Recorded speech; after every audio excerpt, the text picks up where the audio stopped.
Holding affection as a punishment. Sitakuhug because you've done. Hello, how are you doing? I am good, thank you.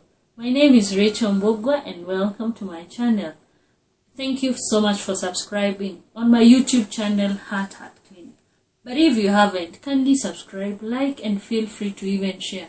Today we are looking at emotional abuse.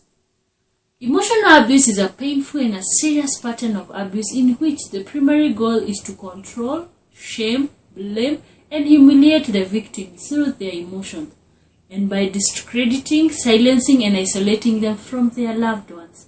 Often, the victim of emotional abuse does not know that he or she is being abused.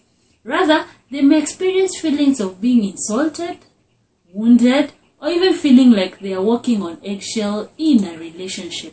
Examples of emotional abuse are constantly trying to control every move of a victim, criticizing and harshly when one does anything, threatening, verbally attacking when in an argument, criticizing partners, talking, walking, dressing, interaction even with others, styles of living, and coping in order to gain control.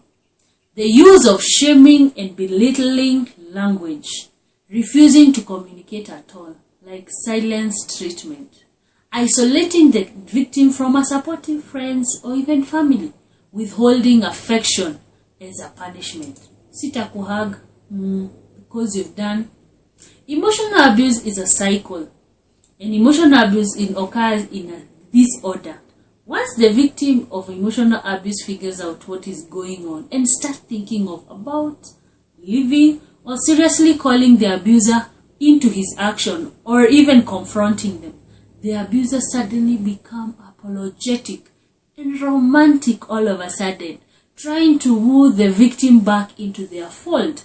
They may buy flowers, cook supper, attend to the children, or whatever else they have to do to make the victim believe they have changed. And that is where you find a partner who was abused yesterday and was packing to leave, all of a sudden tells you that the abuser is perfect and they're in good terms, he's the best partner, they have resolved, there is no reason for her to be leaving, and she has changed her mind. But soon as the victim comes back around and begin to trust that the abuser will no longer emotionally abuse the victim, the abuser goes back to their old abusive pattern. Now, it's even harder for the victim to leave because he or she has begun to believe in the abuser again. The victim often feels trapped and they are too wounded to endure a relationship any longer, but also too afraid to leave. When the circle just repeats itself until something is done. Due to this insecurity that is created by their partner, they develop a deep need to be loved, either through receiving gifts, words of affirmation, acts of service, depending on what is their love language. The abuser uses their need to win the victim over. Every time the abuser realizes they are losing control over the victim. Emotional abuse is most commonly in dating, relationship, marriage relationship, but also it may occur in family, friends, colleagues at work.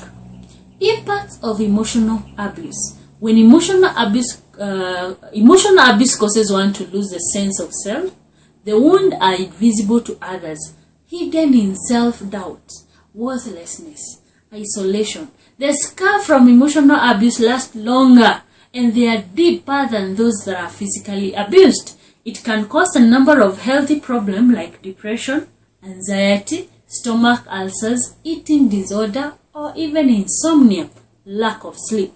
What are the signs of emotional abuse? Check how you interact with your partner, friends, family. How do they make you feel?